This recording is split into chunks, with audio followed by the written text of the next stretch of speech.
gente vai seguir com essa 10ª conversação libertária, né? Hoje a gente chega a 10 encontros aqui, essas conversas virtuais que começaram a acontecer a despeito do isolamento social, da pandemia, mas sempre com a perspectiva de pensar, problematizar, fazer uma análise crítica a partir de reflexões anarquistas, libertárias, sempre tentando uma articulação possível também a partir do campo problemático, prático, empírico da soma como uma terapia anarquista, né? Então, queria só fazer uma breve apresentação do Rogério para passar a bola. Então, o Rogério é um pesquisador, um pensador vigoroso no pensamento anarquista aqui no Brasil, não só historicamente, mas também contemporâneo. Ele é membro também do NuSol, membro do Conselho Editorial da Verve, da revista Verve, produção do NuSol, agora disponível também na versão digital. Então, está disponível o último número que saiu agora, número 37, no site do NuSol, nusol.org, e atualmente ele está na Universidade Federal de Campina Grande. Então, Rogério, muito obrigado pela tua presença. Há muitos anos que a gente não se falava assim, mesmo virtualmente, mas um amigo de longa data, e obrigado pelo convite, pela sua presença. Então, passar a bola aí, manda ver. Beijo grande, saúde e liberdade. Isso. Bom, valeu, João. Queria começar exatamente colocando, né, minha alegria de estar nesse debate, né, nesse circuito de conversas, né, e dizer que é bom, né, tanto atender a um convite de um amigo, né, chegado, né, e também, né, tentar, nesse momento que a gente está vivendo, né, colocar algumas questões, reflexões, né, vinculados ao campo de minha pesquisa mesmo, né. Então, quero agradecer a João, né, pelo convite, né, nesse sentido, e a todos que estão aí. Depois a gente abre para um bate-papo, né, a partir de então, né. Eu pensei nesse tema quando o João me colocou pandemia e civilização, uma abordagem anarquista. Pensei nesse recorte por conta mesmo da imersão que eu tenho dado no material de minha pesquisa, né? Para quem não sabe, eu tenho pesquisado isso desde o mestrado, no doutorado também, e tenho continuado depois disso, né? A imprensa operária anarquista do começo do século passado, né? Pegando mais fortemente o período de maior vigor do movimento operário no Brasil, né? Que pega exatamente as décadas iniciais, né?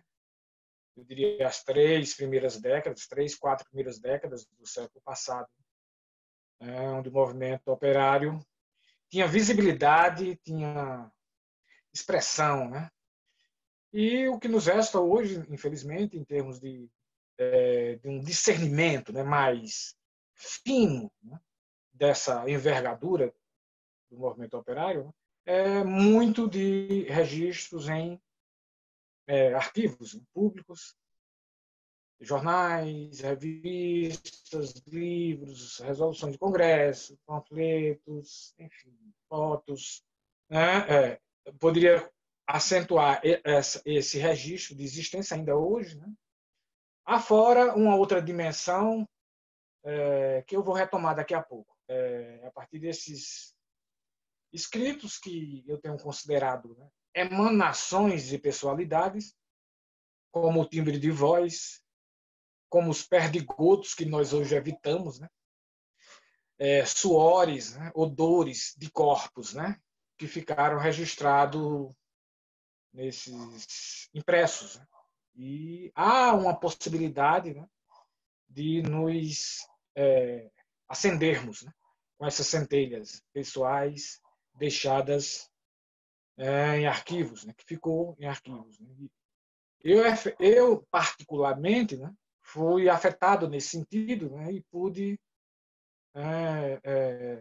através desses estudos, enfim, né, não compreender, não sei se é a palavra, mas assim, vibrar, né, junto com eles, né, naquilo que ficou, que tem vencido o tempo, né. Eu vou falar a partir disso aí, mas do nosso tempo, né. Até porque, gente, o que me também o que me levou a pensar isso, né, foi muitas expressões que a gente todos nós temos visto, né. Eu me lembro em um momento das redes sociais, eu vi um vídeo de alguém, não sei quem, enfim, a gente vê tanta coisa, né? Mas era uma, um homem jovem, adulto, né, com uma expressão agônica, angustiosa, dizendo mais ou menos assim: eu quero sair daqui, não quero saber como cheguei até aqui, eu só quero sair. Se referindo, né, à eleição do último governante de plantão. Né? E a gente tem visto esse sentimento, tem percebido, não só visto, percebido, e até sendo contagiado, né, pela ideia de que agora nós entramos no fascismo, né? Agora temos um governo fascista, abaixo o governo fascista. Essas expressões que eu estou colocando, que todo mundo reconhece e entende, né?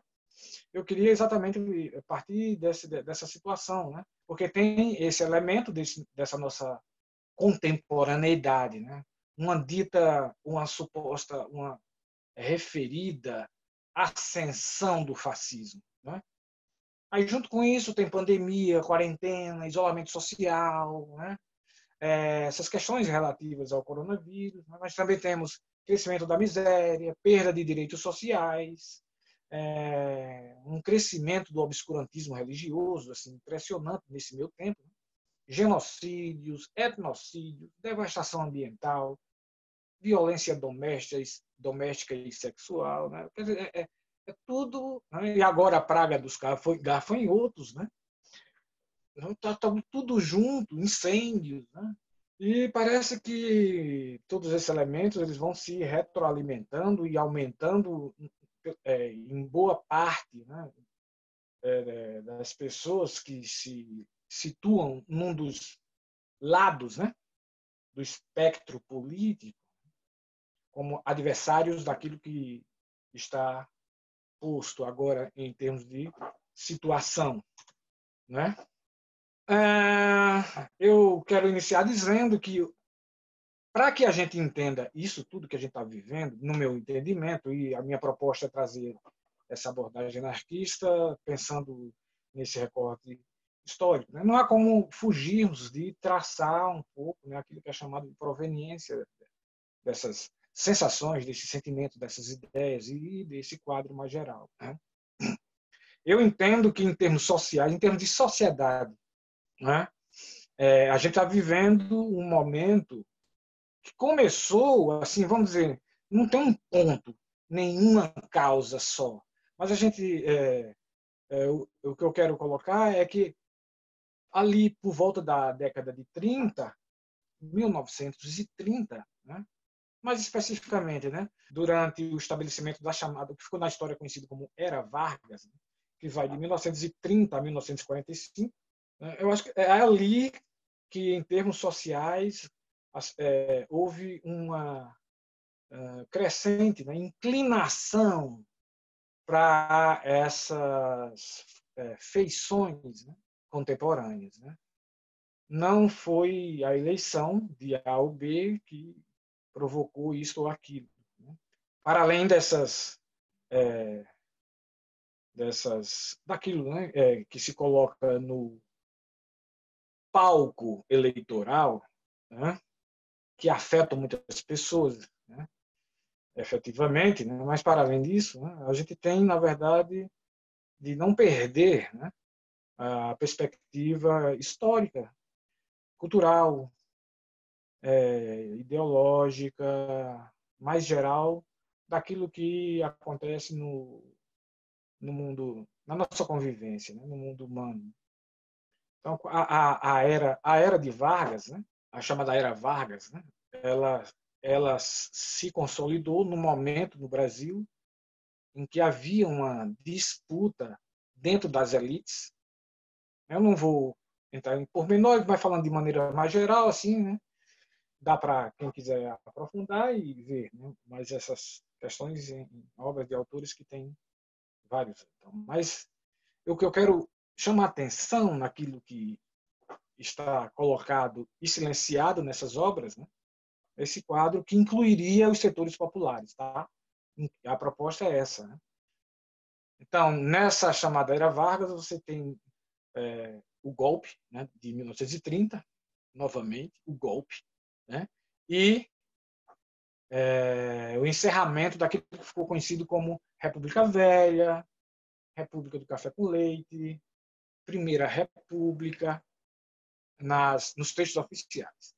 Para os trabalhadores, nos jornais, aquela república era chamada República do Chanfalho, né? Um facão enorme que era usado para espaldeirar as costas dos trabalhadores grevistas, manifestantes. Então, entre os trabalhadores, a definição desse mesmo período é República do Chanfalho. Quando Vargas entra em cena, né, na verdade, ele está disputando entre as elites. Você tem a disputa entre as elites regionais, né, e um personagem importante, de peso decisivo, em que hoje os livros de história contornam, minimizam ou simplesmente somem, era o movimento operário. Minha gente, o movimento operário tinha presença forte, incisiva. Eu poderia falar mais longamente sobre essas questões, né, mas vou pontuar nessa direção, né, pensando que essa presença ela forçou um debate que findou ficando institucionalmente, né? Ela forçou essa presença, né? Colocou, né, no cenário da vida social, né, questões, deslocou preconceitos, enfim, né? Hoje, nos livros oficiais, a gente não tem a presença dos intelectuais operários, por exemplo, né? Dos intelectuais anarquistas daquele período, porque esse momento de maior vigor do movimento operário era quando os anarquistas tinham uma presença, a presença era muito mais expressiva do que os socialistas, os socialistas que eu digo, os marxistas e os social-democratas, né? Até pronto, dentro da Primeira República, o que ficou foi, até dentro dos registros oficiais mesmo, né? O que ficou foi a ideia de que havia, por parte do Estado, apenas a truculência, né? O Washington Luiz, que foi o último presidente desse período da Primeira República, né? Quando perguntado sobre a questão social no Brasil, né? Ele deixou uma frase que ficou para a história, né? Ele disse assim: a questão social é uma questão de polícia. E era nesse pé mesmo que as coisas aconteciam, né? Quando o Vargas entra, ele não abre mão da violência, pelo contrário, ele aprimora, né, o braço armado do Estado, mas ele traz também um aceno, uma sedução que foi a busca de cooptação através do aceno aos direitos sociais, aquele que não, todo mundo conhece, os nossos pais falam, né, pai do pobre, Getúlio Vargas, pai do pobre, essas coisas todas. Então, Vargas foi mais ardiloso nesse sentido, né, de além, sem abrir mão da violência, tentou cooptar setores operários, né? Então é aí, nesse período de Vargas, que os setores populares, né, no Brasil, estou fazendo esse percurso para, né, vir um pouco mais para cá, mas quero pontuar exatamente essa abordagem anarquista aí nesse período. Os setores populares, né, tinham uma expressão libertária assim, vigorosa, pujante, né? Eu tenho efetivamente trabalhado em pesquisas, que eu tenho publicado artigos e coisas mais, né? A partir dessas contribuições, né?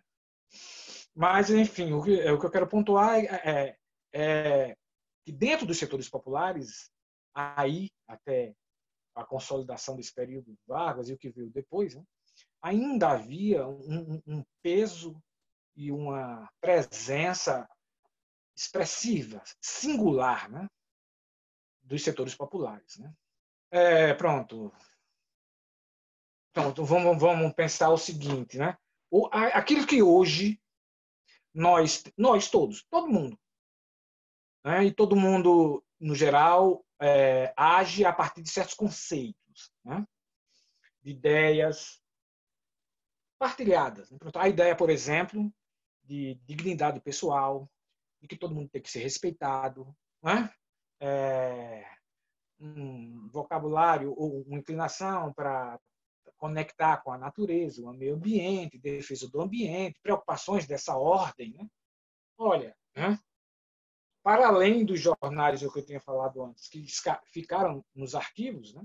Tem essas ideias que nós, como que, nos beneficiamos, né?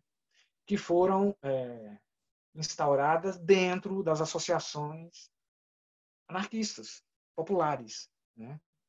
Então, eram pensamentos, conceitos discutidos e experimentados, praticados, instaurados, que findou, né, no meio desse torvelinho de acontecimentos todo, né, chegando para a gente hoje de maneira mais habitual, né, um efeito dentro dos hábitos, né, que pode, né, ser alterado e voltar para formas mais obscurantistas. Né? A gente está vivendo um momento de tensionamento e procura de inclinar a sociabilidade para esses esquadros. Né? E muito do que tem de resistência hoje, né, aqui, é oriundo dos setores populares. Impuseram não só na marra, mas como mudando a mentalidade, mudando o inconsciente coletivo, mudando o imaginário coletivo. E nossa geração, a gente que nasceu nos anos 40, 50, 60 para cá, a gente como que automatizou certas ideias e conceitos, né, de respeito mútuo, de dignidade de vida, do direito da expressão das particularidades da existência, de que todos somos iguais. Né? Isso não é natural, isso não cai do céu, nem está no nosso genes. Isso são ideias, né, que são difundidas através das gerações, enfim. Né? Então, esses conceitos que nós temos hoje, e eles não são linkados devidamente com os momentos, do caso da história ocorrida por esses lados do planeta, né? Com a sua origem, como houve com Vargas, né? A partir da era Vargas, né? Tanto a violência recrudesceu, aumentou, se intensificou de uma maneira, de uma brutalidade até então não existente, né? Como a busca de cooptar os setores populares, porque a elite fechava, havia dentro dos segmentos da elite uma disputa pelos postos de mando. Né? Mas, quando se tratava do quadro geral, toda a elite era convergente. A classe média nem se fala, né? Todo mundo que estuda sabe qual tem sido, né, na sua esmagadora maioria, a posição da classe média. No caso da primeira metade do século XX, né, quem era o ponto decisivo mesmo nessa coisa toda eram os setores populares, né, que tiveram, né, uma expressão forte, mas que hoje não há um conhecimento mais amplo, né, por exemplo, de vincular aquilo que a gente entende, né, como natural, né, óbvio, um dado da natureza, né, que são a ideia de respeito, de dignidade, etc., que eu já falei um pouco, né, e vincular devidamente aos setores que, no caso do Brasil, com o seu histórico colonial, catita, católico, né, militar e com ideias monarquistas e tudo mais, né, veio rompendo. Né? Só a título de registro. A greve anarquista de 1917 em São Paulo foi um momento decisivo nesse deslocamento da mentalidade coletiva, do inconsciente coletivo, do imaginário coletivo, né? Ali, ao lado de enfrentamentos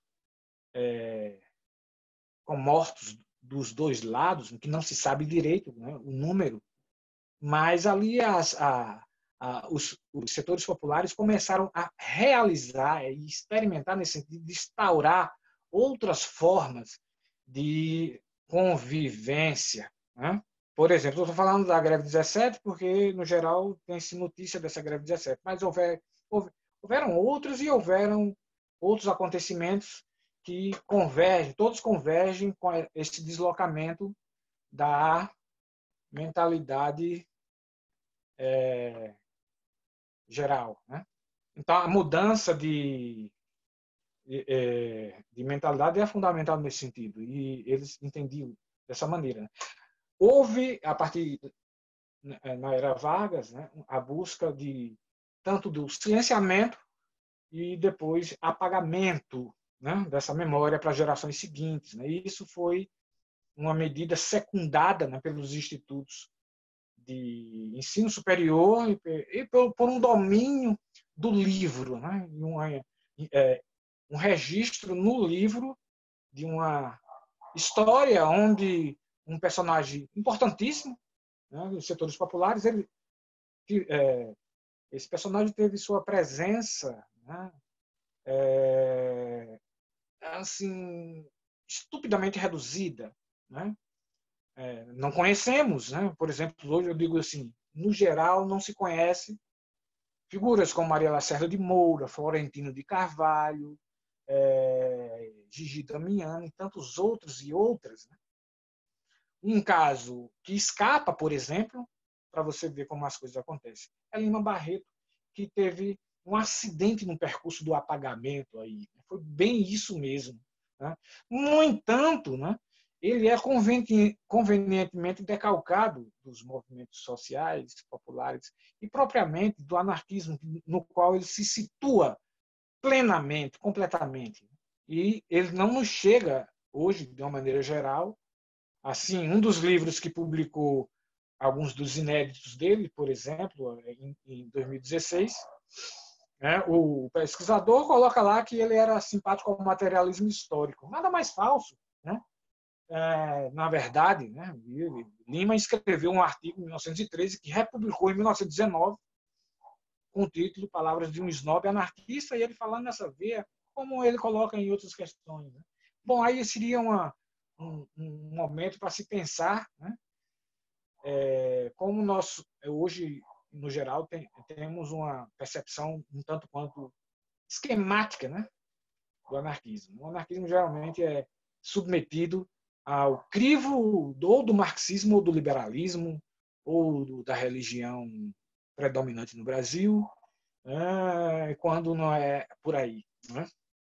Então, eu vou retomar um pouco esse ponto, né, que é pensando como chegamos a aqui, onde nós estamos, né, na história, né, retomando essa ação de cooptação, as iniciativas de cooptação aí a partir da era Vargas, né. Teve, né, no caso, ao lado do nacionalismo extremado de Vargas, né, o integralismo, o conservadorismo católico e o marxismo. Eu diria assim que politicamente esses seriam os três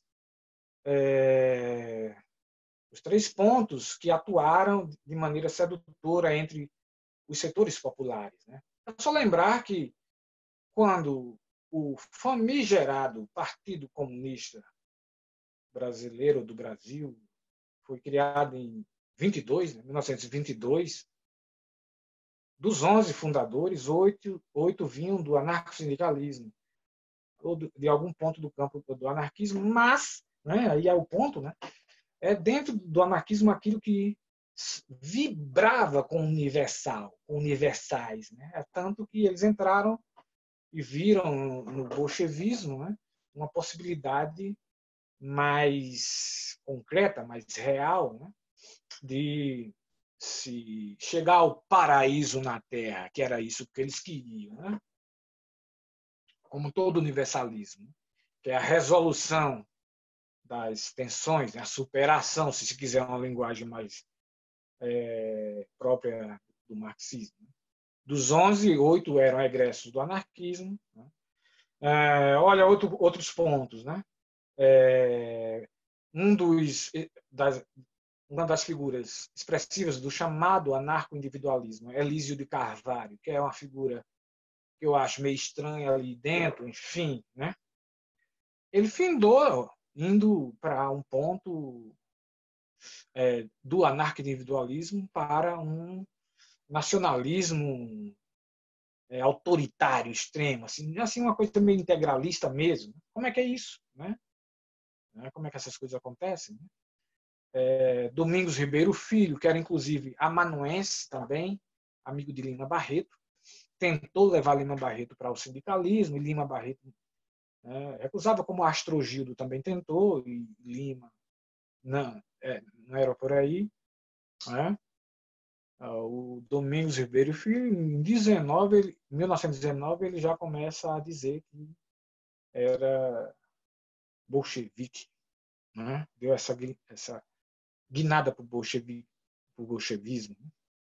Então, houve assim, um investimento por parte dos setores dirigentes para capturar, cooptar os setores populares. Conseguiram assim expressivas camadas dos setores populares, né, foram para o marxismo, alguns para o integralismo, outros para um conservadorismo católico. Tem registros, por exemplo, né, quando se pensa, né, na questão da população negra. Né. Tem registro, Natalino Rodrigues, que foi uma figura importante, né, procurou contatar grupos e associações de negros, né. Tem um registro que ele foi lá fazer exposição do que eram as associações, né, operárias, né, etc e tal, né? E ele foi porque um grupo lá tinha ido buscar apoio, né, das associações para ter um lugar para eles fazerem a reunião deles. Os caras abriram gentilmente, né, e ao mesmo tempo acenaram, né, para uma intensificação das relações, né? E foram bastante enfáticos, né, em não querer essa aproximação. Fora que, olha, a Frente Negra Brasileira, alguns dos seus líderes tinham simpatia expressa e conhecida, né, por exemplo, né, do nazismo, cara. Não vai entender uma coisa, mas era assim. Está lá na história. Criaram, em 1932, a Legião Negra Brasileira. Tem esses registros históricos. Né? Maria Lacerda, inclusive, escreveu uma série de 6 artigos sobre essa legião, que eram batalhões formados só de negros na Guerra de 32, quando São Paulo quis se dividir do Brasil, quis separar, enfim, né? Teve essa pegada também. E criaram batalhões só de negro, cara. Onde é que tem isso? Né? Criaram e tinha os caras que iam porque achavam que os negros tinham um lugar dentro do projeto daqueles paulistas de 4 postados. Né? Foram, né? E tiveram, por exemplo, quando Vargas fecha a Frente Negra, né, em 37, ficam assustados com isso. Né? Quer dizer, né? A gente está vendo aí, né, negros da pele retinta, como se diz, que não tem quem diga que o cara não é negro, agindo de maneira, né, bastante questionável, né, por quem opera com esses recortes identitários. Né? Então, os setores populares eles foram cooptados, né, por essa vibração universalista ali nos anos 30. Né? Então, muito do que a gente tem a partir de então, o que foi se acentuando, né, foi a opção dos setores populares em abraçar ideias universalistas. Né? Houve um investimento forte por parte da igreja, o marxismo está aí junto também, e o integralismo também, costurando, né, todos juntos, né, um esvaziamento de um movimento operário vigoroso, como tinha, né, a Federação Operária de São Paulo, uma coisa poderosa, né, a Confederação Operária Brasileira, outra, né, e as federações que tinham para o Sul também, estaduais, em outros lugares, né, as associações de classes, né, fortes, com escolas para estudantes, com seu jornal, e etc. E tal, né? Seu teatro. Né? Tudo isso foi sendo esvaziado a partir de uma sintonia que havia, né, fina ali nos setores populares, né, e que foram suscetíveis a esses apelos de resolução final, né, de conseguir chegar no paraíso da Terra já. Essa era a promessa do marxismo, do conservadorismo católico, do integralismo, né? E conseguiram, então, fazer um desfalque grande dentro dos setores populares. Nesse mesmo período que há esse investimento, havia, né, a intensificação da truculência e da violência. Se o Estado Novo começou oficialmente em 1937, para os trabalhadores, para os setores operários, começou bem antes de fato. Né? Começou em 1935, né? Arregaço. Né? Tem nos jornais, tem esse registro. É só pegar a Plebe, né? O maior jornal operário existente no Brasil, né? Que foi mensal, quinzenal, semanal e chegou a ser diário em 1919, de setembro a novembro de 1919, né? Foi empastelado, ou seja, fechado e as máquinas quebradas pelas forças do governo, né? Várias vezes, né? Os seus redatores presos, né? Sumidos, essas coisas todas. Então, houve uma intensificação da violência ali em 34, 35. Né? Pessoas sumiam, tem registro, o cara vinha num bonde com um jornal na mão, quando descia, né?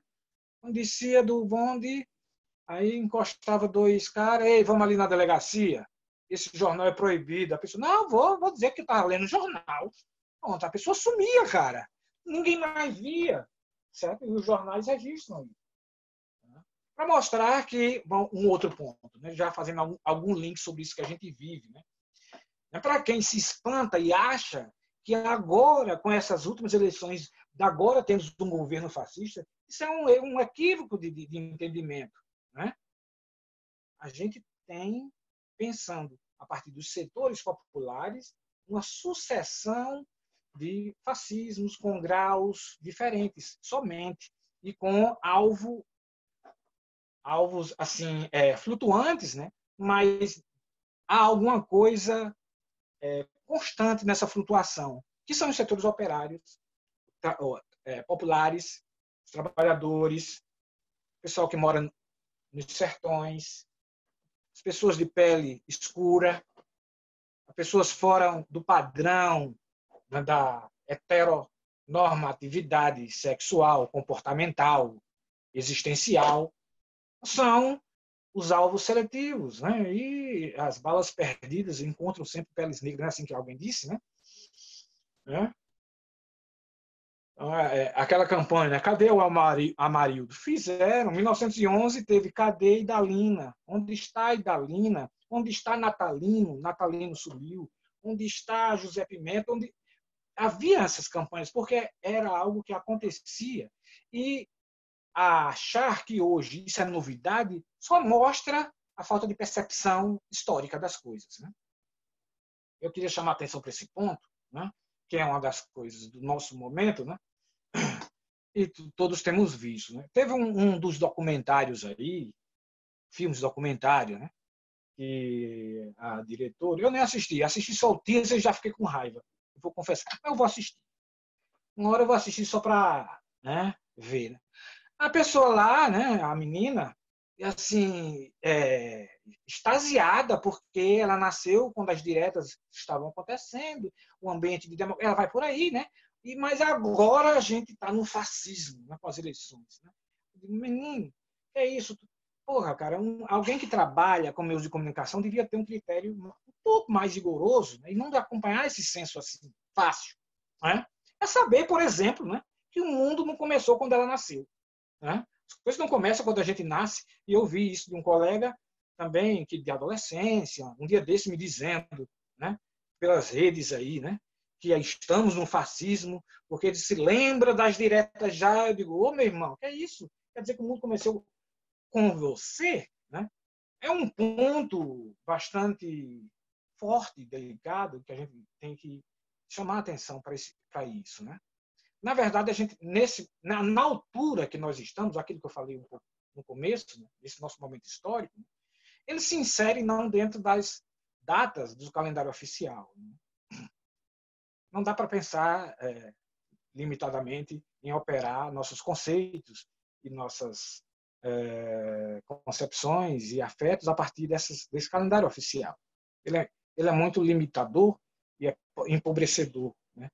Então, na verdade, o que a gente está vivendo, né, é uma fase do projeto de colonização que não se encerrou com a inauguração da República em 1889.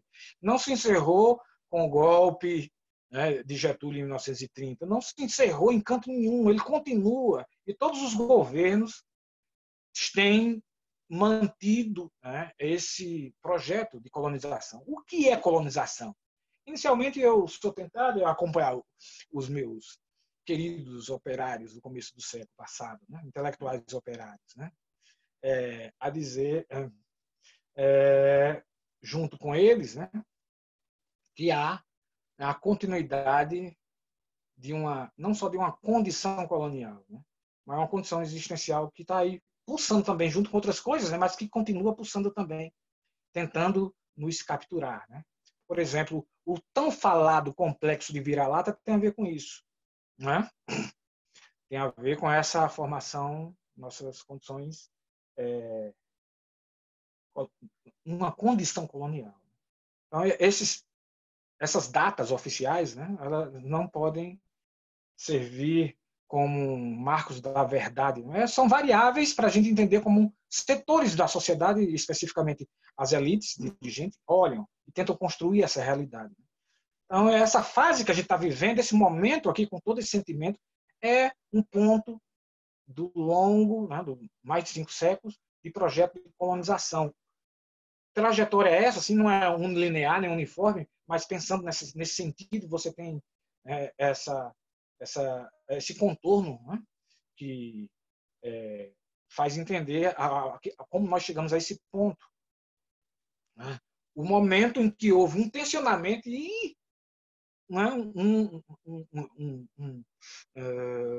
uma problematização desse projeto todo foi ali nos anos 30. Mas ele também não foi totalmente eliminado. Né?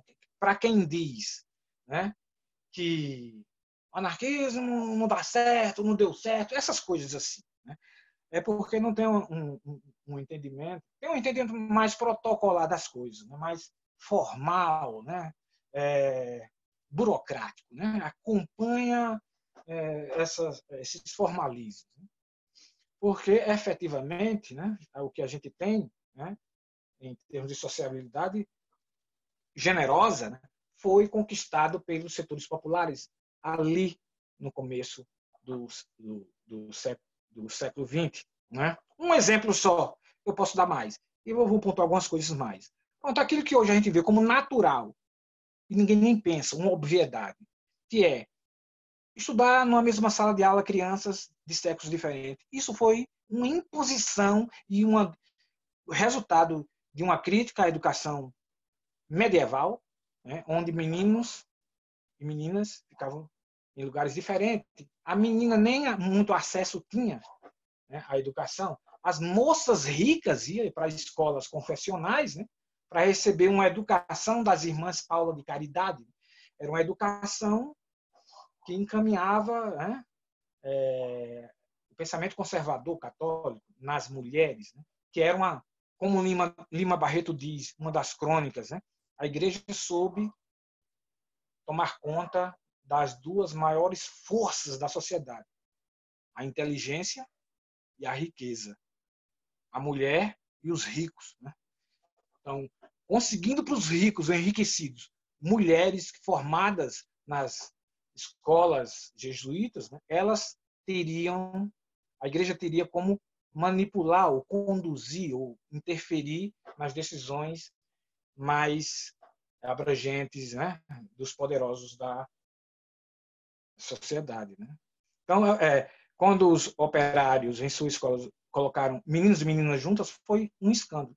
E sem esquecer da abolição do castigo físico, né? Até os anos 70 havia palmatória em muitas escolas ainda, né, gente? Não vamos esquecer isso. Esse procedimento pedagógico era abominado nas escolas anarquistas. Foi nas escolas anarquistas que isso foi abolido. Fora outras coisas mais que eu poderia pontuar, mas fica para outra ocasião, outro momento, né? Então, aquilo que indicam como fracasso do anarquismo é uma leitura bastante questionável, né? Discutível, questionável e não se verifica mesmo. Até porque a Maria Lacerda de Moura tem um artigo dela, em 1923, que ela diz o seguinte: ó, não se matam ideias, né?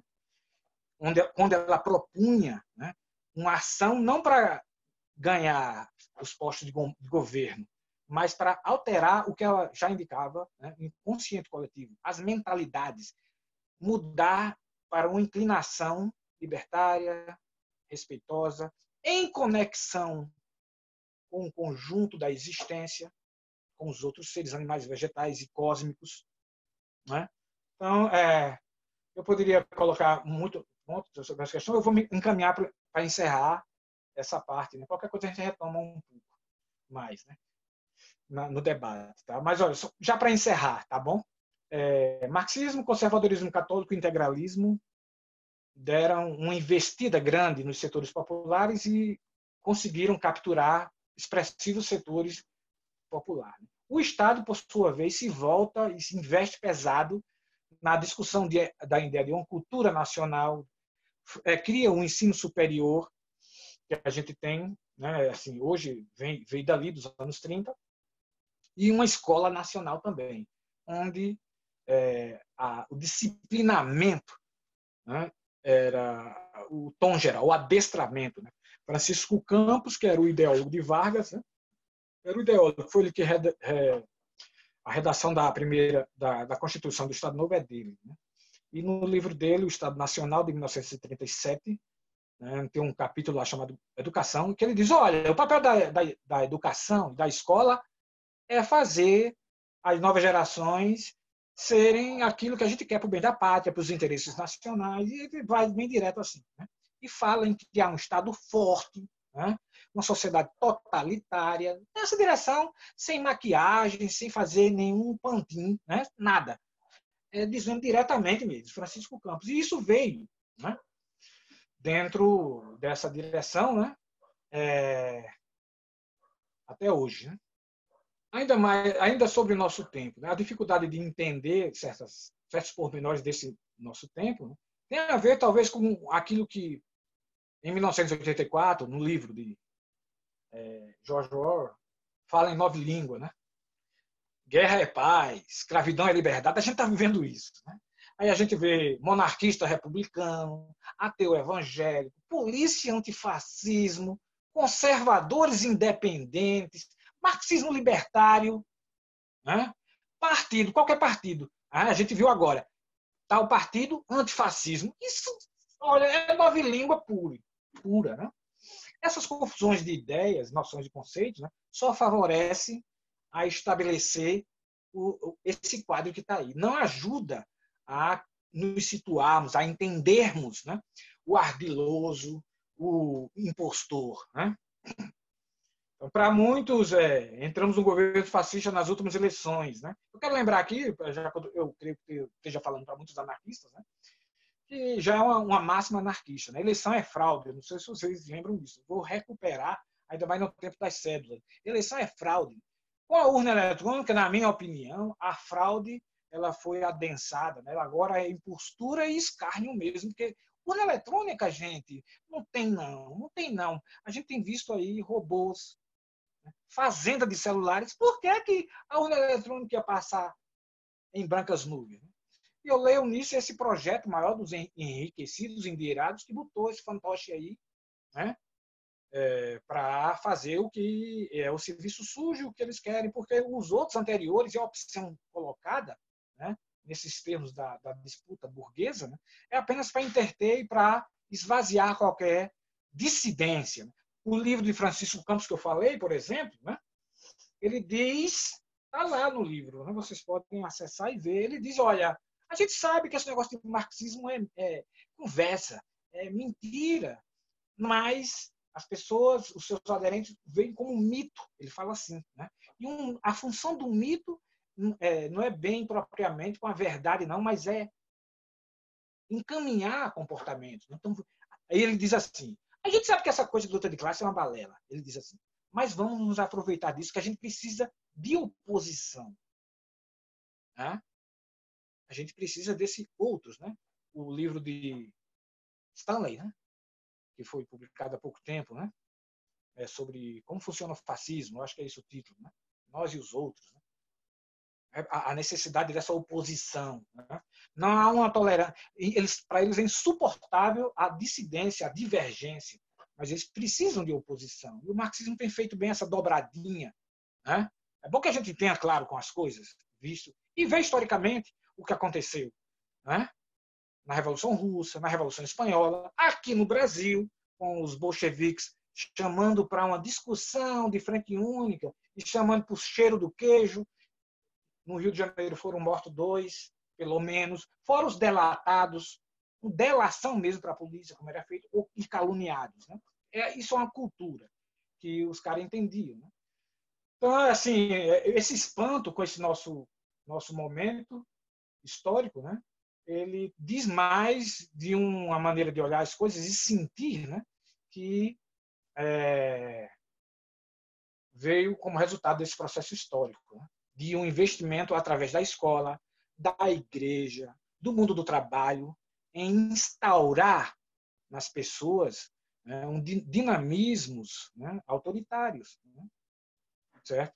Então, só deslocando isso e vendo, efetivamente, entendendo esse processo, é que a gente pode mudar. É uma coisa, até assim, inspirado no que a gente leu nos livros, jornais e revistas anarquistas.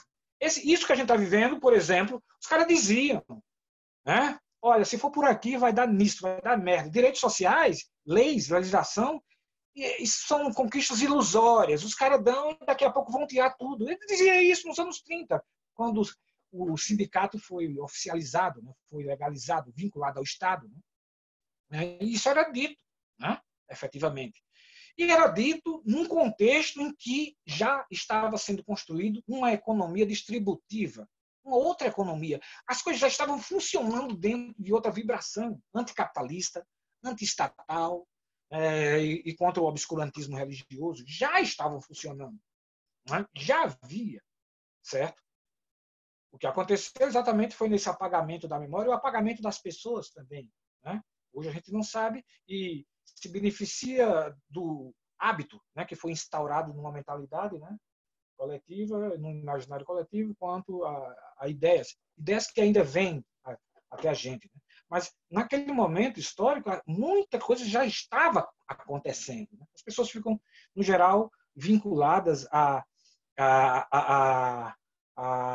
datas ou a entendimentos protocolares, burocráticos. A Revolução de Outubro de 17 na Rússia, a Revolução de 36 a 39, né? São possibilidades de se pensar as coisas. Né? Efetivamente, aquilo que há de deslocamento, né, para um lado ou para o outro, eles continuam. Tanto que a gente já está convivendo aí, né, com monarquistas, né, cara?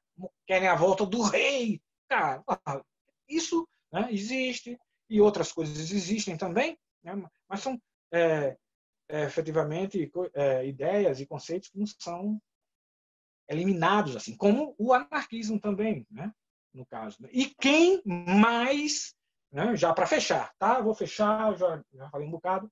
Quem mais do que os anarquistas tem se preocupado não só em refletir sobre liberdade, mas em instaurar a liberdade, em entender nossa condição social e sem eliminar nossa realidade individual, pessoal. Né? Quem mais do que os anarquistas? Não há, efetivamente, né? Quem tenha discutido conceitualmente a liberdade, quem tenha da liberdade um entendimento que não é individualista, personalista. Né? É só ver Stirner, Bakunin se quer pensar nos clássicos, né? E os clássicos em geral, né? E o combate a qualquer forma de obscurantismo e fascismo, ninguém faz mais, tem feito mais do que os anarquistas. Né? É curioso ver, né? Partido esse ou partido aquele, antifascista, mas é porque a gente não pode perder de vista, né? Que as diferentes expressões fascistas elas são inimigas entre si, né? E findam tentando desqualificar o outro, que é uma desdobra do mundo da religião. Bom, eu queria, para encerrar, viu, João? Vou encerrar essa parte aqui, a gente pode abrir depois. Ler aqui um verso, um soneto, com o título A Tirania. Viu, gente? Foi publicado em 1920 na revista de São Paulo, A Obra. É pequenininho. É um soneto, A Tirania. Ergue-se altiva sobre um trono d'ossos, áureo cheiro de sangue com prazer. Alegra-lhe a alma crua a morte ver, com volúpia lacera os membros nossos. Nos albergues sem luz, nos fundos fossos, onde os povos arrastam seu viver, vê sem prazer os prantos, o sofrer, e passa rindo sobre os seus destroços. Escraviza, acorrenta a humanidade, forceja por matar a liberdade no sangue derramado dos seus crentes. Susta nas ósseas mãos férreas cadeias, sem dó algema os pulsos e as ideias, até que acordem um dia os indiferentes.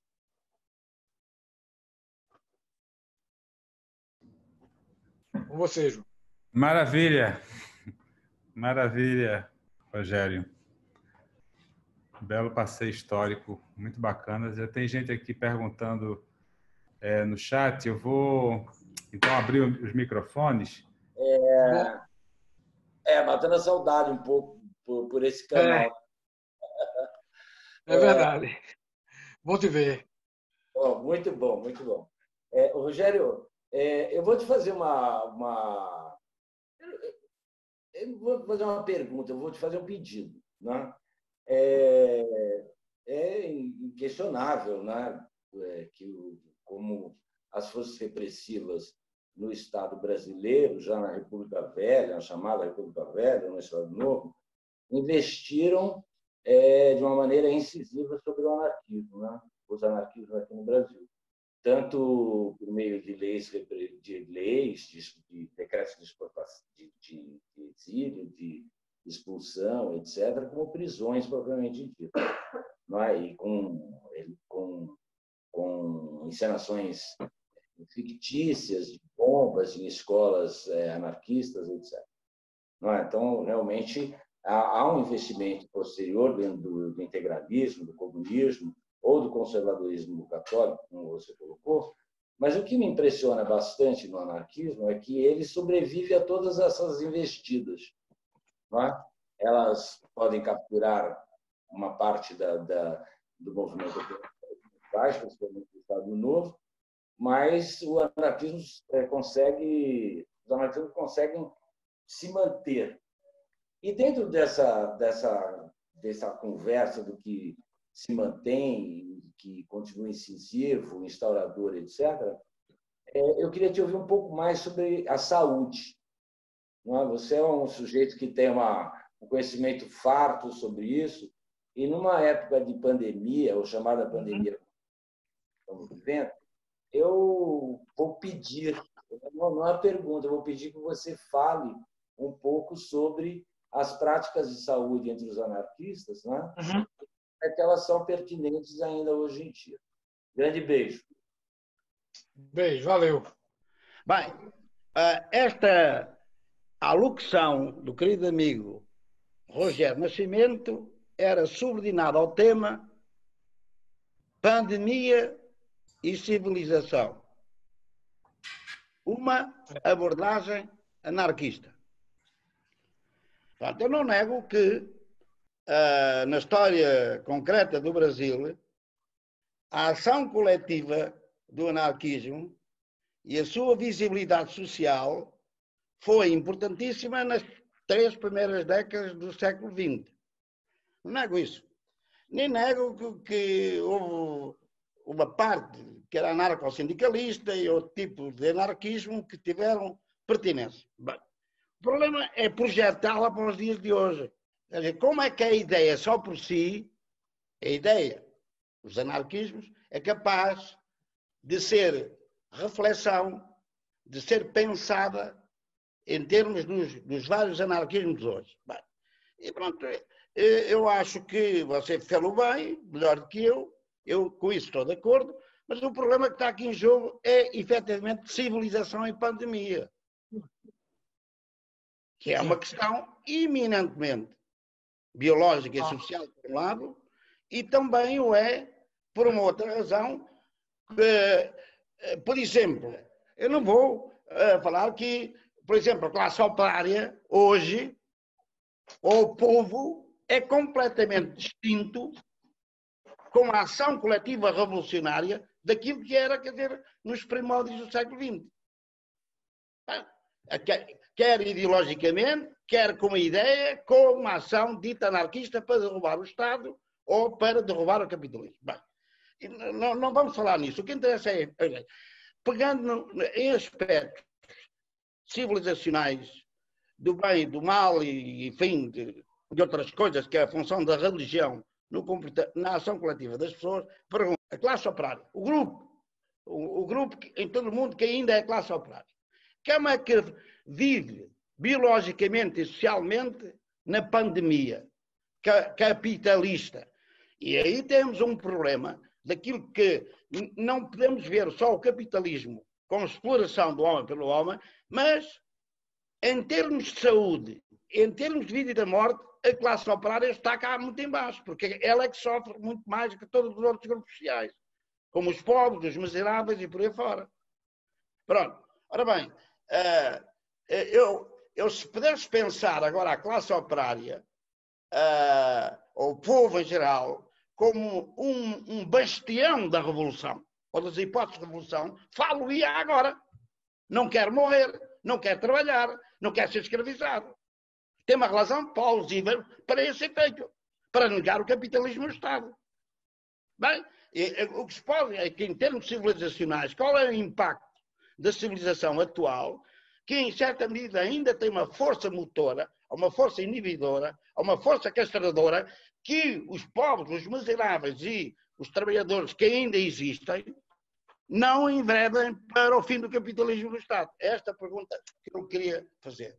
Juniele Rabelo, ela teve na última conversação, né? Lhe parabeniza e faz a seguinte questão. Sobre a relação anarquismo e marxismo, você escreveu em 2007 o seguinte, abre aspas, ela vai pegar no seus documentos aí escritos, aí publicados, hein? Abre aspas, né? Os anarquistas não são irmãos, primos, nem têm parentesco com o marxismo em nada. Quer ver com a direita ou a esquerda? Queria ouvir você falar um pouco dessa relação no período da ditadura Vargas. São boas questões colocadas, né? Por Edson, Zé Maria e Juniele, tá certo? Realmente, eu conheço que na minha exposição, embora no meu esboço eu tenha colocado esse ponto, mas eu notei que eu já estava falando demais, né? Mas foi bom, né? Tanto o Edson como o Zé Maria, né, acenarem para essa fala sobre pandemia e civilização, a saúde. Essas eram questões que caracterizavam, era visto de maneira bem particular entre os anarquistas. Havia uma discussão da nossa forma de relação com o planeta, a maneira de nos colocarmos na existência. Então, muito da dificuldade que se tem quando se vai ler esses textos é que nós nos formamos dentro de uma lógica binária, né? E operamos conceitos binários, né? Para muito, no meio daqueles documentos todos, né? Há alguma coisa que vaza com a lógica binária, né? E efetivamente, né? Havia um tensionamento do nosso modelo civilizacional, né? Não era só a busca de um arranjo da economia, né? De uma melhor distribuição da riqueza social. era uma discussão em setores, esses setores que eu mais destaco aqui na minha exposição, né? De colocar em xeque o modelo civilizacional mesmo, a maneira como nós existimos. Começar, por exemplo, né? Vou pegar a ideia de igualdade de direitos, né? A igualdade de direitos se coloca como um ponto característico das sociedades modernas, democráticas, progressistas, etc. E tal, né? Então, se pensar em igualdade de direitos entre os seres humanos ou entre os homens, como é dito, né? Isso já estava superado entre eles, né? Maria Lacerda de Moura, por exemplo, o próprio Lima Barreto, Florentino e outros, né? Colocam a igualdade dos seres no cosmos, né? E nesse sentido, né, eles tinham, era muito comum, né, Florentino, Maria Lacerda, por exemplo, e outros, né, eram praticantes do vegetarianismo, não por conta de um apelo especificamente de saúde corpórea, né, mas tinha isso também, mas junto disso a ideia de que não é algo libertário, né, matar um outro ser para se alimentar, né? Uma posição que estaria, vamos dizer assim, próxima àquilo que se chama de veganismo, sem essa palavra veganismo. Eles colocavam a ideia de que a existência, né, era a composição de variáveis instáveis diferentes. Uma definição, por exemplo, que Florentino dá no seu primeiro livro de 1927 sobre o homem é um agregado de energias instáveis. José Utsi coopera também com esse conceito, né, de que cada um de nós somos um agregado de energias instáveis e não uma mônada autorreferente, completa e fechada eternamente, né? Então, nesse ponto mesmo da saúde, né, essa questão entra, mas não entra dentro de uma perspectiva reducionista em pensar a nossa dimensão orgânica apenas, corpórea apenas. Entender que isso faz parte de nossa existência, né? E a começar por uma relação consigo mesmo, a autogestão inicia-se aí, uma gestão o que implica o conhecimento de mim, corporalmente, organicamente, psicologicamente, afetivamente, né? E o encaminhar, né, das resoluções de nossa existência pensando no valor pessoal de cada um, mas não dentro de uma perspectiva individualizante ou psicologizante, né? Mas conectadas a outras pessoas, a outros seres, ao cosmos. Então, isso significa, né, o abandono do antropocentrismo, né, que é a flor, né, que surge dessa tradição cristã, que se opera de uma maneira mais completa dentro da modernidade. A modernidade, né, quem vai dizer que a modernidade é feudalismo ou é uma densa Idade Média é Marx Stirner. E os anarquistas no Brasil tinham esse entendimento. Um Florentino, Maria Lacerda de Moura, um Lima Barreto, né? A questão é que nós hoje, né, fazemos essa, no geral, né? Pegamos os clássicos, damos um pulo para hoje assim, sem entender o que houve no meio do caminho, mais ou menos como os crentes fazem com a Bíblia.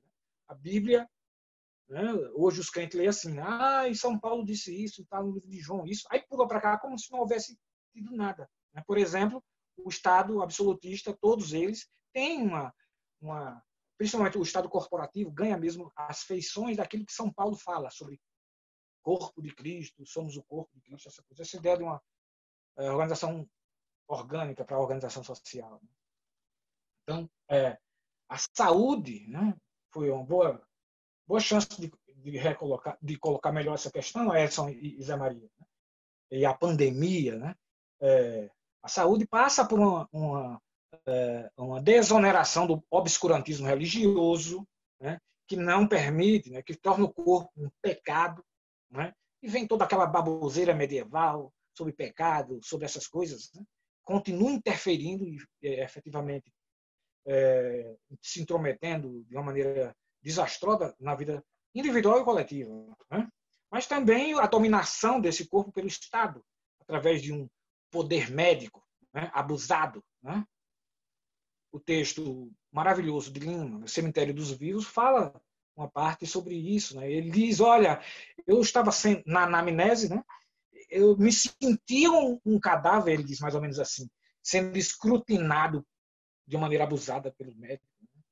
Então, é uma crítica do Estado também, é uma crítica do capitalismo, exatamente por tirar das pessoas, individualmente e coletivamente, a possibilidade de retirar a subsistência, não só em termos de alimento, mas de arte também, de tudo, enfim. Né? Então, é um modelo civilizacional que está em xeque aí, né? E que vinha em xeque. Né? Quando eu fiz esse recorte, era isso. Né? Pandemias, catástrofes naturais, né? Coisas assim, sempre virão. Né? O encaminhamento dado dentro desses autores anarquistas aqui é de problematizar a nossa maneira de viver. Né? Lima Barreto tem uma crônica de 1919 chamada Problema Vital. Já para encerrar esse ponto, se eu estou conseguindo. Né? Onde ele tensiona o racismo de Monteiro Lobato ao ter escrito Problema Vital está entre aspas, porque é uma reunião de texto de Monteiro Lobato, onde ele fala do Jeca Tatu e atribui ao Jeca Tatu um enfraquecimento congênito. Né? Então, nessa leitura de eugenia, né, que o matuto, o sertanejo, o roceiro era geneticamente inferior, portanto fraco, e tudo aquilo que ele vivia em termos de dificuldades e miséria era culpa dele. Né? O que ele tinha que fazer era se medicar, essas coisas assim, e fazer uma eugenia. Era esse o encaminhamento que dava. Né? E Lima, que era amigo de Monteiro Lobato, muito estranhou esse texto. Né? Ele comenta 2 livros de Monteiro nesse Problema Vital. Urupês, que ele elogia, e diz de Problema Vital. É um livro estranho, porque Lima dirá que o Jeca Tatu, o problema do Jeca Tatu é a fazenda, né? Ou seja, é a propriedade privada. Né? Então, que o sertanejo tenha a propriedade dos meios de produção, que o trabalhador tenha. Né? Essa é a questão, que é vinculada também à saúde e ao enfrentamento de pandemias, epidemias, coisas assim. Né? Não há um decalque, né? Uma retirada desses acontecimentos do contexto histórico-social. Né? No caso, entra também aí junto, né, uma crítica, uma recusa profunda ao modelo civilizacional. Então, a pandemia e civilização que eu tinha pensado foi nessa direção.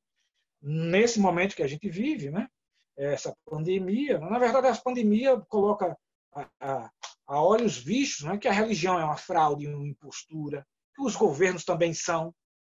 O que impede das pessoas verem é uma adesão bovina, né, a ideias formatadas para tornar as pessoas, né, com a capacidade de percepção mais reduzida e funcional ali dentro daquele esquadrinho. Né? Isso, né, faz com que haja um ciclo vicioso aí se retroalimentando. Né? E aí a gente vê, né, pedindo-se mais Estado para, por exemplo, né, mais intervenção, mais, né, força para uma situação que chegou até aqui por esse caminho. Né? Quando eu recupero, eu tento trazer de novo o olhar daqueles anarquistas lá do começo do século, porque eles já estavam fazendo. Né? Eles faziam a crítica, apontavam do risco daquele caminho que estava se desenhando na frente, né? Com o marxismo, com o nacionalismo, com o catolicismo. Né? Ele já apontava dizendo, olha, pode... Se isso for por... Bom, o primeiro livro do Florentino, de 1927, tem uma parte lá que ele comenta a Primeira Guerra e todos os anarquistas ali, professores, se escreviam dizendo, olha, a Primeira Guerra é fruto da educação militarista, cívica, marxista e religiosa. Foi a Europa educada, escolarizada, que deu o espetáculo, né, horroroso da Primeira Guerra. Eles diziam assim. Né? E Florentino, no livro de 27, mais ou menos, ele dizia, olha, e se nós, trabalhadores, não interferirmos nessa tendência que vem se colocando até então, haverá uma outra pior. Né? Isso em 27. Né? Ele fala em 27, nesse livro, ele chamava a União Soviética de flor de um dia, que a burguesia internacional não utilizará para sempre esse modelão. Aí, em 27, os anarquistas, todo mundo achava que ele era doido, né? Por ele dizer isso. E efetivamente foi o que a gente viu. A transição socialista que Marx falava, né, foi bem essa que deu aí, né? A transição. 70 anos de União Soviética transitou para quê? Né? Então, a crítica, né, e a recusa do modelo de vida social heteronormativo tem a ver com a recusa do antropocentrismo, com a recusa da lógica binária para a existência, com a recusa, ou seja, em último ponto, de qualquer forma de centralidade, de qualquer centro, de qualquer ponto definitivo e estanque e intocável. E, efetivamente, né, isso não estava só no nível das discussões, isso estava no nível das realizações. E ficou como que assim a memória mais automática, né, nos hábitos, né? Mas o discernimento mais propriamente sobre esses particulares, né, como que escapou exatamente por uma ação e apagamento. Né? Eu não sei se eu respondi a Edson e a Zé Maria, eu tentei, né, colocar alguma coisa, enfim. Junielli, né, fala sobre anarquismo e marxismo. Pelo que eu entendi, é para eu falar sobre isso. Né? Pois bem, eu escrevi aquele artigo e continuo afirmando ele. Né? Não há, né, o menor parentesco. Né? Eles que se colocam historicamente como primos dos anarquistas, coisas assim, mas a história mostra que somos profundamente diferentes a partir desde das relações com Karl Marx, né, que é o criador do marxismo. Né? Porque as perspectivas são outras, diferentes, né? E o próprio Marx tinha um entendimento de como do que ele estava fazendo. Tem uma carta dele, eu acho que as pessoas mais ou menos hoje viram, circulou, né? Assim, era uma carta que ele escreveu para Engels em 1870, mas era uma carta que não era para ser divulgada. E um dos aderentes de Marx vazou a carta, né? Que ele dizia em certa altura mais ou menos o seguinte: 1871 eu lembro, é a Comuna de Paris, né? 1870 você tem uma presença forte, né, da França no pensamento social, né? Pensar em sociologia, em socialismo era a França. E pensar em socialismo em particular, em sociologia na França era Proudhon, Pierre-Joseph Proudhon. Isso foi apagado, né? Hoje a gente tem uma outra mentalidade, uma outra ideia. Né? Proudhon nem existe nas cartografias intelectuais, né, vistas na universidade, mas para se ver como as realidades vão sendo criadas. Né? Mas Proudhon, que tinha essa presença e importância grandiosa, Marx sabia. Né? Marx o elogia e o defende num livro de 1845 chamado A Sagrada Família. Tem umas 25 páginas ele defendendo Proudhon, chamando do representante do socialismo francês. Em 1846 ele escreve A Miséria da Filosofia, né? 1847. Ele escreve A Miséria da Filosofia, chamando de pequeno burguês e desqualificando o pensamento de Proudhon. O que é que aconteceu nesse meio do caminho? Aconteceu que Proudhon se recusou a participar nos Anais Franco-Alemão, porque, conhecendo Marx pessoalmente, sabia de sua pegada racista e autoritária, né, no trato do pensamento mesmo. Essa carta que foi uma carta elegantíssima de Proudhon, né, tem naquele volume da Miséria da Filosofia, publicada pela Ícone, pela editora Ícone. Né? Está lá a carta de Marx e a resposta de Proudhon para quem quiser ver e conferir isso que eu estou dizendo. Né? Então, são perspectivas totalmente diferentes. Né? A carta de Marx para Engels, que eu ia falando, né? Ele diz mais ou menos assim, né? Olha, é bom que os prussianos deem uma surra nos franceses. Né? Ele diz alguma coisa mais e diz assim: o resultado da vitória dos prussianos sobre os franceses, da vitória militar, será a ascendência de nosso pensamento sobre o de Proudhon. Olha como ele reconhece como é que se dá o mérito intelectual. Né? E é assim, né? Ele sabia disso. Né? E é assim que acontece ainda hoje. Sobre estatismo e sobre capitalismo, o mérito intelectual está em quarto, quinto plano, talvez. Né? Que há ali, o que há, na verdade, o tráfico de influências e de repisar o mesmo. Né? de ficar mastigando ali a mesma coisa sempre, né? Então, as diferenças são abissais, né? Eu não vejo, recuperando, já para encerrar essa resposta a Juniele, né?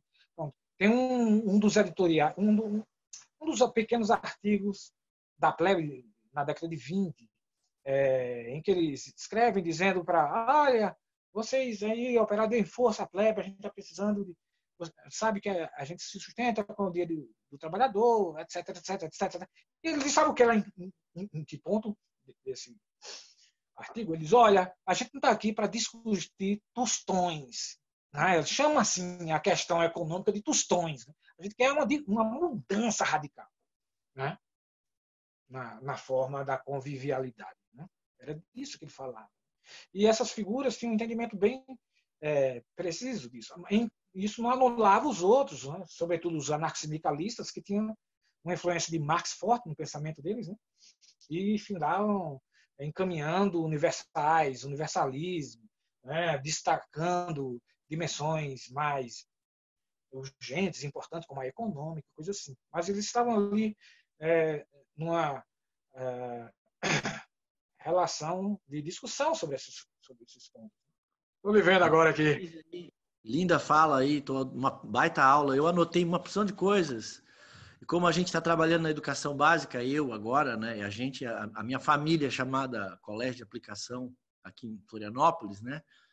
E eu gostei quando você falou da educação. Então, partindo aqui da ideia da naturalização das mentalidades, igualdade, sociedade generosa, achei muito interessante isso. As classes mistas de gênero, meninos e meninas. Então, a minha pergunta seria, se possível, né, se você pudesse aprofundar essas contribuições do movimento operário anarquista para a educação, né, e como isso se reflete nos dias de hoje. Essa era a minha pergunta, tá? Obrigado. Rogério, então eu queria emendar. Na verdade, tem a ver com a questão do Luciano, porque você fez um mapeamento histórico aí e mostrou que o que vivemos hoje não é tão novo assim, né? Mas eu sinto que ainda de forma geral, as pessoas ainda acreditam muito nesse futuro, né? Nesse amanhã redentor. As esquerdas, as ditas esquerdas de forma geral, o sonho de uma revolução, ou mesmo a ideia da representatividade como a escolha de um melhor candidato como forma de trazer um futuro melhor. Então já se fala em 2022, né? Há muito tempo. O capitalismo prometendo a poupança do presente para uma redenção futura. As religiões monoteístas, e não apenas elas, mas especialmente elas, a ideia do paraíso. O marxismo, o paraíso marxista. Os anarquistas sempre foram muito radicais na ideia do aqui e agora, do presente, né? Mesmo a noção de utopia, ela estava muito ligada a esse presente. Queria que você tocasse um pouco mais também nesse ponto, então, desse fazer agora, de estar agora. Acho que tem uma ligação com a coisa da educação, que o Luciano falou, que é um veículo concreto, né? Mas essa existência a partir do que nos afeta no dia a dia, do que é fazer agora, no amor, no trabalho, na vida social, sem esperar o amanhã redentor. Para perguntas, posso entrar novamente? Por favor. Eu estou com saudade do Rogério, estou aproveitando que as pessoas estão pensando nas suas perguntas, e eu estou a fim de fazer de conversar com o Rogério, e eu sempre gosto muito de conversar com ele. Ô, Rogério, eu vou aproveitar o embalo que você tocou agora há pouco, não é? de falar dessa coisa de marxismo libertário, essas coisas que estão aí circulando. O que eu gostaria de ouvir você comentar um pouco é essa predisposição que há atualmente de promover essa relação de parentesco com o marxismo. Não é? De fato, não são nem primos, nem irmãos, não tem nada, porque não existe essa relação de parentesco convencional no anarquismo. A noção de família é outra, a relação de parentesco não tem absolutamente nenhum vínculo com essa construção civilizatória. Então, eu queria te ouvir um pouco sobre a situação atual em dois pontos. O primeiro, esse que se força o tempo inteiro uma aproximação do anarquismo e do marxismo, porque os marxistas estão sem oxigênio e o anarquismo é um balão que acaba oxigenando essas pessoas. Essa é uma questão que eu gostaria de ouvir você falar. E a segunda que eu queria te ouvir é sobre essa insistência da resistência anarcossindicalista, ou de uma certa hegemonia do anarcossindicalismo. Como é que você vê isso? Porque é muito interessante, no pós-Estado Novo, ver que uma parte dos anarquistas do movimento operário vão recorrer justamente ao sindicalismo ao sindicato, ao anarcossindicalismo, para contestar a condução estatal e a condução de partido dos marxistas de modo geral. Mas e hoje? O que o anarcossindicalismo teria a dizer? A educação, primeiro, assim, a gente pensa como é a educação hoje, né? Quando a gente fala em educação hoje, está muito comum, difundida a ideia de escolarização, né? Embora, né, procure se alargar, né? Mas efetivamente a educação ficou muito submetida, né? O entendimento, né? A processos de escolarização. Isso vem sendo discutido, né, nas universidades, mas, de fato, quando se pensa, por exemplo, o ensino fundamental aqui no Brasil, né, há, né, uma atribuição muito forte à escolarização, né? Então, a escola, que em um tempo era o lugar de ensino e aprendizagem, era assim, né? O professor ensina e o aluno aprende, ainda tem muito disso, né?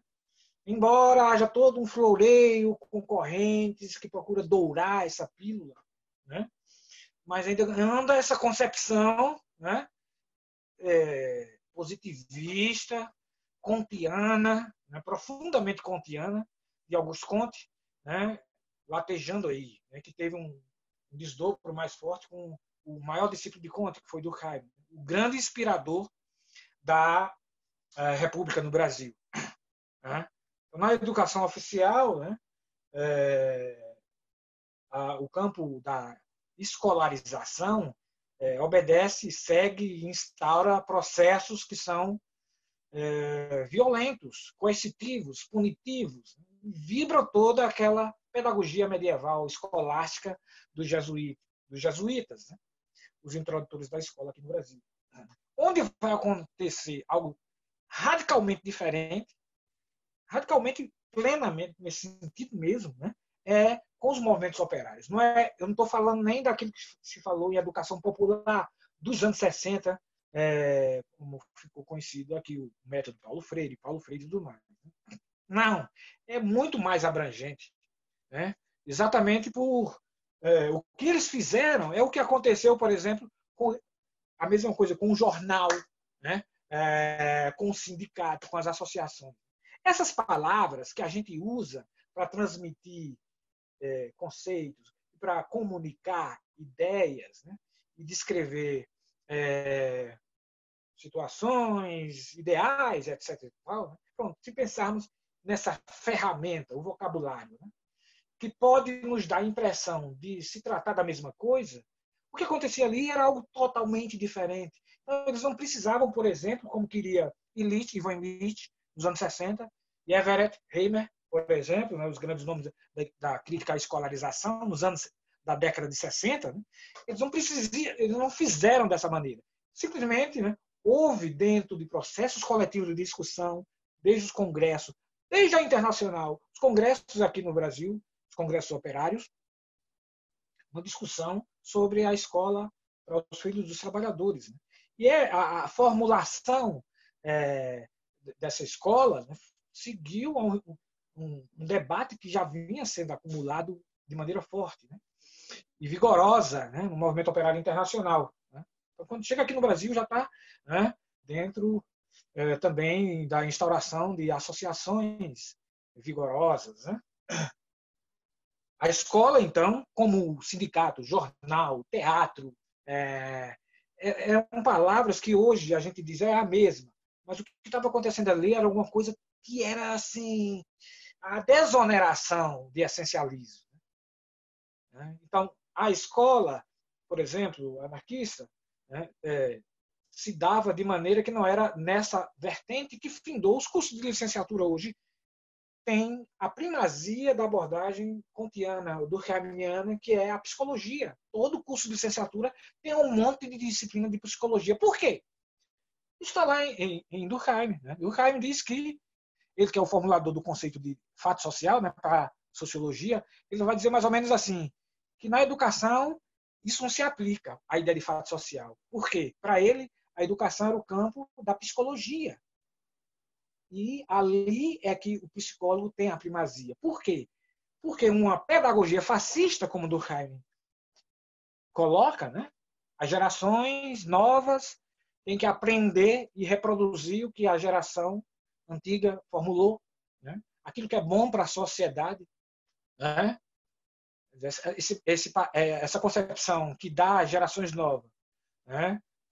O lugar de replicadores apenas, e entende o professor como um técnico de aplicação do livro didático, né? Punidor, né? Com as notas. Né? Isso era algo totalmente inexistente nas escolas anarquistas. Não faziam assim, não havia exames. Certo? Como era possível? Era possível porque havia para professores e estudantes a ideia de que, antes de qualquer coisa, eles eram pessoas. A criança é respeitada na sua pessoalidade, né? Naquilo que ela quer. A indisciplina, que é uma palavra hoje ojeirizada, né, na pedagogia, né? Não havia esse problema, porque não havia coerção nesse sentido. Os processos não eram assim. Né? Pronto, tem um dos livros o livro de Roberto Freire, que fala de pedagogia libertária, coloca uma coisa muito boa, que é assim, na pedagogia anarquista não se responde a uma pergunta que não foi feita. Né?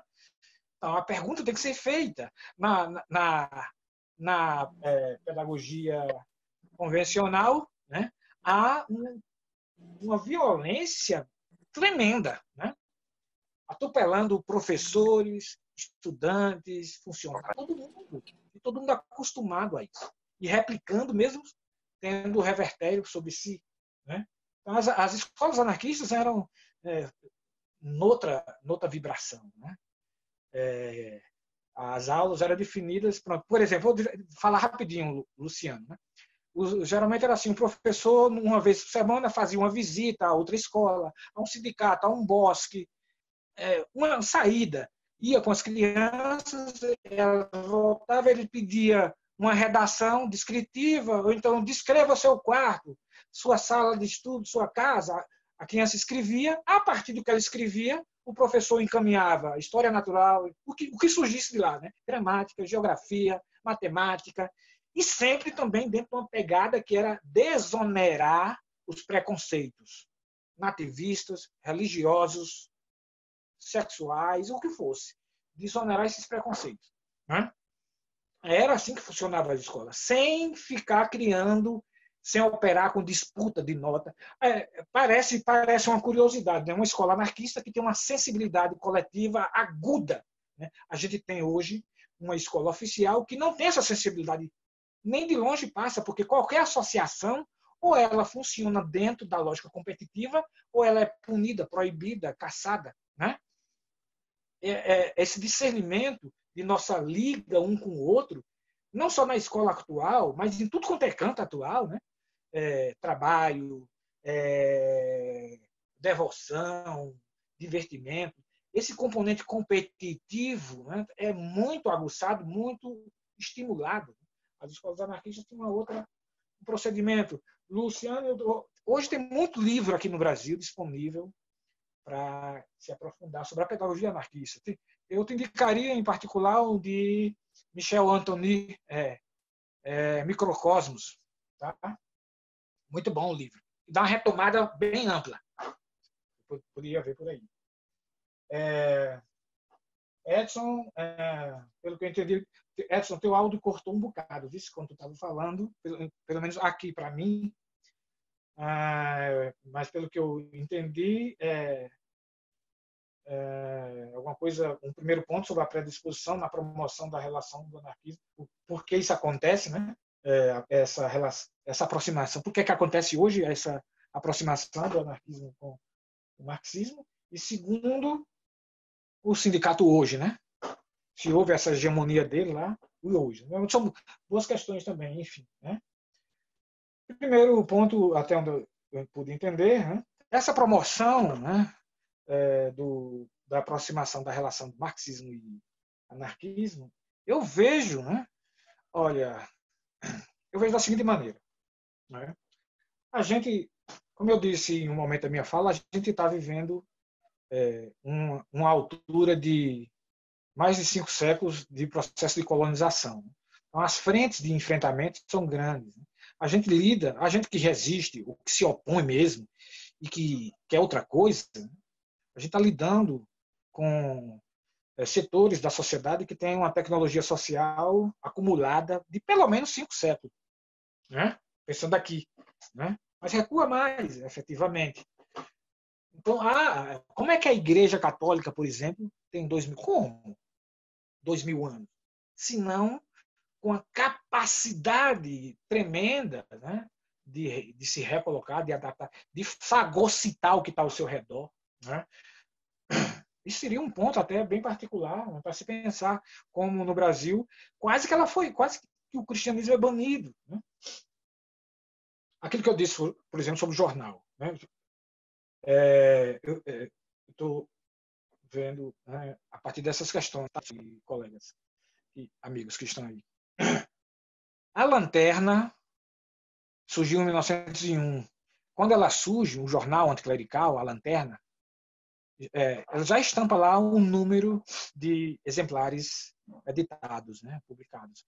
Eram 10.000 exemplares no primeiro número. Era um jornal semanal, certo? Toda semana saía. E era distribuído para o Brasil todo. Né? No número 9, portanto, 2 meses depois, né, praticamente, já estava com 24.000. Então, imaginem, gente, 24.000 jornais, né, espalhados por esse Brasil. Um jornal como era a Lanterna, né? Anticlerical, mas que era assim, não se resumia só a coisa de pensar a religião, assim, mas pegava casos, problematizava a religião e era contra o clero. Né? Uma revista também importantíssima que existiu no Rio, Careta, era semanário, durou de 1908 a 1964, por aí, semanal. No 7º número, em 1914, mais ou menos, tem o editorial dela comemorando os 8 anos da revista, 1914, é isso. Diz ter sido publicado 250.000, né, desses jornais. Então, assim, essa penetração profunda, né, que hoje, para a gente, parece que não existiu, né, do pensamento e dos sentimentos anarquistas, né, pelas camadas da sociedade brasileira, as elites dominantes se desdobravam para tentar contornar, quando não enfrentando, tentando capturar, tentando se misturar. Então, o marxismo, hoje, né, acena, né, ou tenta se aproximar dos desavisados dentro do campo do anarquismo para exatamente reconduzir ao redil, né, do rebanho. Né? Faz parte dessa busca de colonizar corpos, corações e mentes. Né? Não, eu tenho esse entendimento. É um esforço que, em vários caminhos, né, você tem tentativas das elites de não deixar prosperar ideias que lhes sejam refratárias, impermeáveis. Né? E o anarquismo, né, está aí, né? Estão tentando exatamente com o marxismo, que poderia assim parecer, né? Mas efetivamente não é. Eu tenho clareza para mim. A cultura criada pelo marxismo é uma cultura muito religiosa e, portanto, medieval. E o rastro que deixa em todo lugar que se instalou, pode reparar, né? É de relações pessoais assim, as piores, né? Isso é da cultura do marxismo. E assim, tem a ver com o próprio Karl Marx, efetivamente. Então não tem como ter aproximação. Eu, de minha parte, né, acho que basta olhar para a história que aconteceu na Rússia e na Ucrânia, basta olhar para a Espanha, basta olhar para o Brasil. Né? Quer dizer, eu não queria estar perto de uma pessoa, por exemplo, o Prestes, né, que, segundo, né, assim, o amor, né, mas não era bem assim, mas a mulher dele, que estava grávida dele, né, foi mandada por Getúlio, né, com as bênçãos do STF, para ser morta na Alemanha. E depois Prestes faz uma aliança, aperta a mão de Getúlio e tudo mais.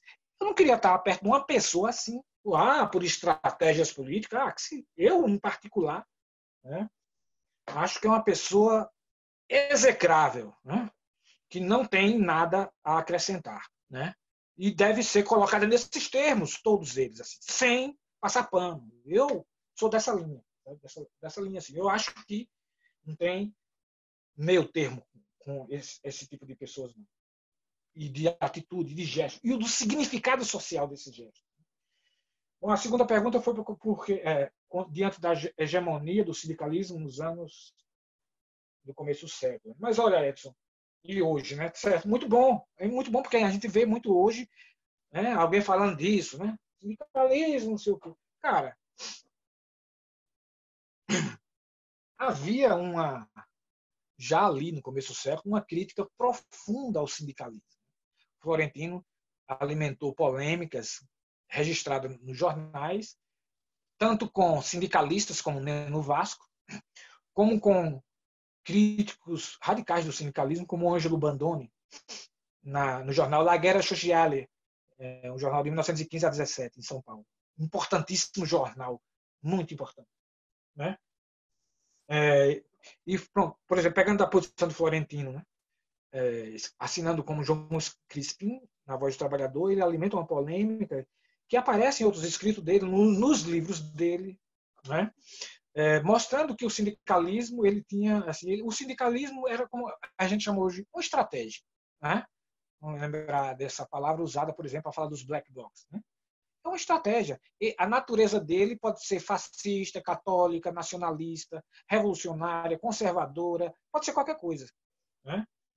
E ele tinha esse entendimento, né? Mas tinha um entendimento também que naquele momento histórico era possível atuar dentro do sindicato, mas ele não se empolgava com um formato definitivo como os sindicalistas queriam. Ele fazia essa crítica e falava do sindicalismo, já naquele tempo, ele tinha outros também, mas ele batia sistematicamente, escreveu muito. No primeiro e no segundo livro dele tem partes voltadas para isso. Na Plebe tem uma série de 12 artigos chamado Anarquismo e Sindicalismo, onde ele reflete também, né? Mas ele coloca exatamente a inadequação do sindicalismo para qualquer coisa que seja continuada, né? E ele entende que o sindicalismo é fruto do industrialismo. E, sendo assim, posto fim a esse modelo civilizacional, o sindicalismo também não faria sentido, né? E ali, já na greve de 17, os trabalhadores começaram a ver os limites do sindicalismo. A greve de 17 aconteceu, em grande medida, à margem dos sindicatos. Eram ligas de bairros que funcionavam. As assembleias eram assim, com ligas de bairro, né? Onde você tinha trabalhadores populares, desempregados, né? Tinha pessoas dessa camada mais popular agindo coletivamente, em assembleias para encaminhar a greve de 17. E ali dentro já, o próprio jornal A Plebe, né, já coloca, né, a criação de outras modalidades de existência, né, para transformar. Pronto. Tem um artigo de 1924 no jornal O Internacional de São Paulo, órgão dos empregados em hotéis, restaurantes, confeitarias, bares, cafés e classes anexas, no número 71, com o título, olha só, a influência das nossas festas na mentalidade da classe. É curtinho, onde ele vai dizer que as festas eram ocasião de uma sociabilidade horizontal, praticada, experimentada, vivenciada, e que dali, né, se espalhava uma prática de existencial, né, mais coletiva, né, sem processos de autoridade. Né. Em 1924, algo que era escrito efetivamente, né, em todo o tempo. Então, para hoje, o sindicato, né, quando o Edson me pergunta isso, né, eu acho que não ter o conhecimento até desse debate, né, efetivamente. A gente tem visto, pronto, uma das críticas que o Florentino colocava, né, que o sindicato é um fator de gestão dos trabalhadores de maneira favorável ao capitalismo. E o que são as grandes sindicais hoje? Né? Efetivamente, o que se tornou esse sindicato, né, atrelado ao Estado. Né? Eu acho que é problemático, né? Já era problemático para aquele tempo, para hoje, eu acho que fica muito mais problemático. Né? Mas, assim, o que eles colocavam nessa linha mesmo de uma transformação radical da maneira de se colocar na existência. Né? Olha, tem um artigo aqui de 1919. Em certa altura, o articulista diz, olha, é um grave engano pensar que se pode presenciar uma injustiça, uma perseguição aos seus semelhantes, sem que a influência deste triste fato não nos atinja. Quem não protesta, quem não reage, mesmo contra as pequenas injustiças, estas avolumam-se e dão força aos tiranos para praticarem as grandes, as terríveis injustiças. Né? Então, olha, assim, o entendimento tido por esses trabalhadores da dinâmica da vida social, né? Onde se colocava cada um, né, a possibilidade de uma existência ativa, né? E isso não eliminava exatamente as coletividades, pelo contrário, né? As associações, as coletividades, era nessa vibração, né, de pessoas que se colocavam, né, e criavam, né, inventavam a liberdade de maneira decisiva, sem esperar.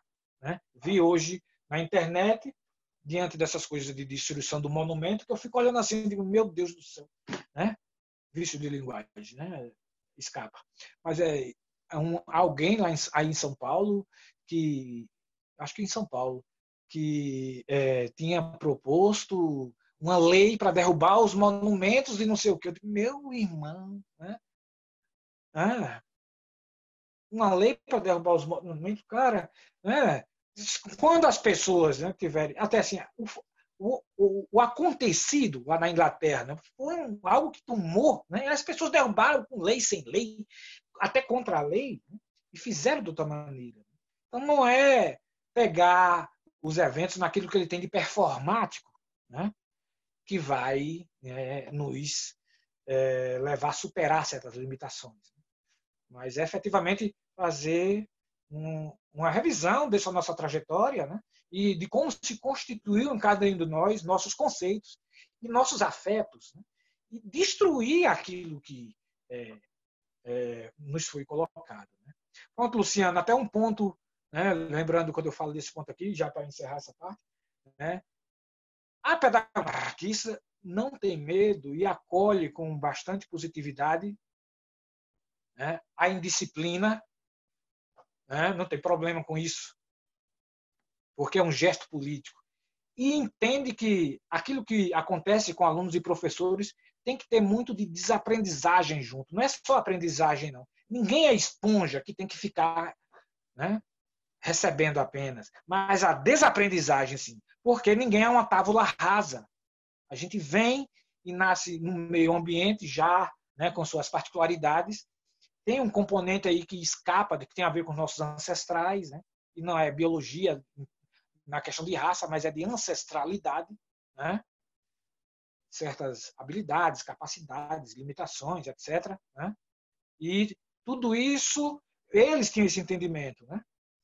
E o conhecimento encaminhava, né, a partir do conhecimento de cada um em particular, dos seus alunos, né, o trato, sem ser com processos compulsórios, punitivos.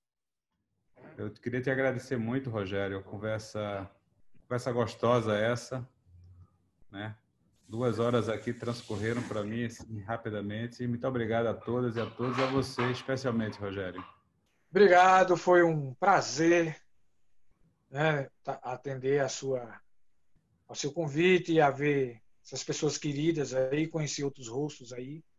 E no que estiver ao meu alcance, pode contar comigo para as